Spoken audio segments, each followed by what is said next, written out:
ஹரே கிருஷ்ணா. நம்ம இப்போ வெஜிடபிள் குருமா பண்ண போகிறோம், அதாவது வெஜிடபிள் கறி.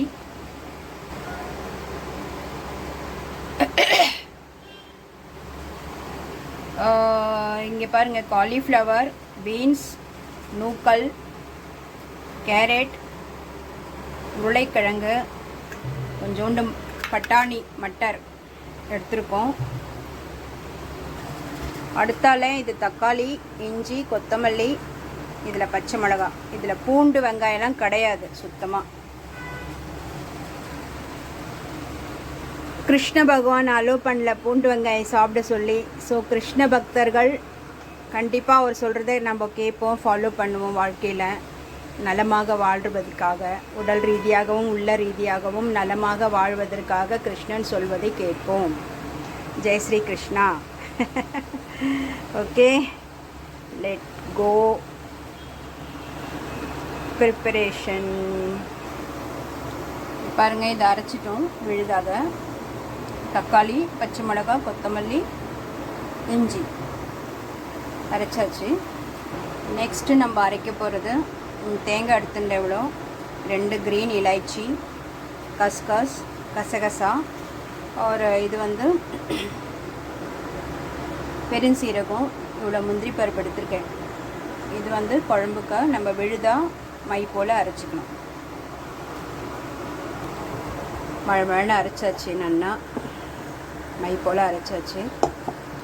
இது ரெடியாக இருக்கு. இப்போ காய்கறிகள், மட்டர், பட்டாணி, ஓகே, எல்லாம் ரெடியாக இருக்குது. இப்போ நம்ம கேஸில்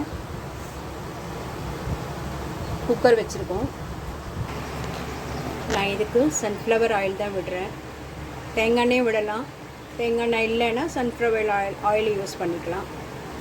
ஓகே, எல்லாமே செக் எண்ணெய் தான், எதுவுமே ரீஃபைண்ட் ஆயில் கிடையாது.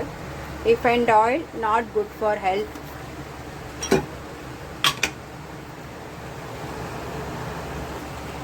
எண்ணெய் காஞ்சிடுச்சு. நம்ம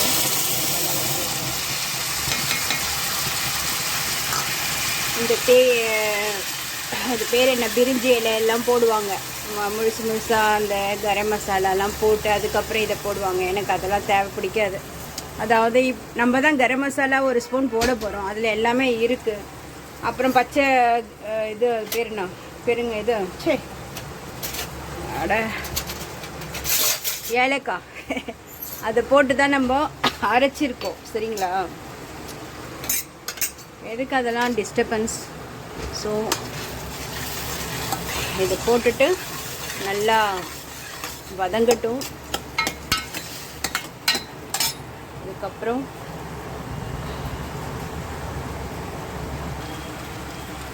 மஞ்சள் பொடி சிறிதளவு, நான் கல்லுப்பும் ராக் சால்ட்டும் தான் யூஸ் பண்ணுறேன்.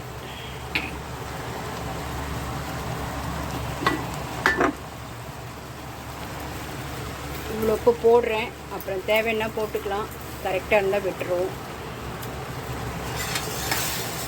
போட்டாச்சா, உப்பு போட்டாச்சு, மஞ்சள் போட்டாச்சு. அடுத்து நம்ம இந்த காய்கறிகளை போட்டு விடுவோம்.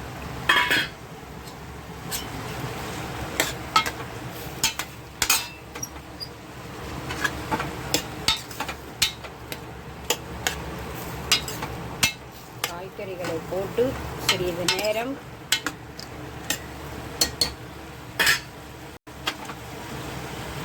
மூடி வைப்போம்.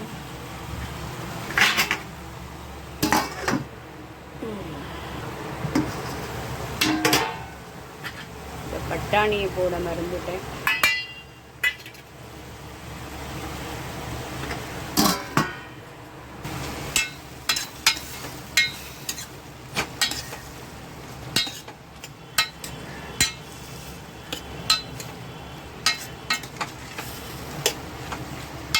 சீட்டி பன் பண்ணி ஒரு சீட்டி விட்டுட்டோன்னா காயில் நல்லா வெந்துடும். அது மேலே இப்போ நம்ம இந்த அரைச்சி வச்ச விழுதையும் போட்டுறோம்.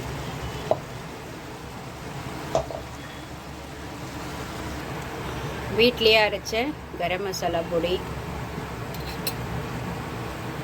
அப்புறம் இதை வந்து பெருங்காய பொடி நான் போடுறேன். ஏன்னா கிருஷ்ண பகவான் சொல்லியிருக்காரு பூண்டு வெங்காயம் சாப்பிடாத. நம்ம அவர் பேச்சையும் கேட்கணும், நம்ம உடலில் கேஸ் ஆகாமையும் பார்த்துக்கணும். அதுக்காக ஆக்சுவலி குருமா குழம்பு இந்த வெஜிடபிள் கறி பண்ணுறோன்னா அதில் பெருங்காயம் போட மாட்டாங்க. அதாவது இஞ்சி பூண்டு வெங்காயம் எல்லாம் போட்டாங்கனாலே அது போதுமானது. நம்ம வந்து இந்த பூண்டு போடாததுனால நம்ம கொஞ்சம் பெருங்காயம் சேர்த்துக்கிட்டோம். ஒன்றும் அது நல்லா டேஸ்ட்டாக தான் இருக்கும், ஒன்றும் இது இல்லை. நான் நிறைய வாட்டி பண்ணியிருக்கேன். சரி ஒரு வீடியோவாக போடலாம், நம்மளை மாதிரி யாராவது கிருஷ்ண பக்தர்கள் பூண்டு வெங்காயம் சாப்பிடாதவங்க யாராவது இருந்தாங்கன்னா அவங்களுக்கு யூஸ் ஆகும் இந்த வீடியோ அப்படின்னு தான் நான் இந்த வீடியோ அப்லோட் பண்ணுறேன். இப்போ நம்ம இதை ஒரு சிட்டி விட்டுட்டு காயெல்லாம் வெந்த பிறகு நம்ம ஒரு லுக் கொடுக்கலாம், இதுக்கு பார்க்கலாம் எப்படி இருக்குன்ட்டு.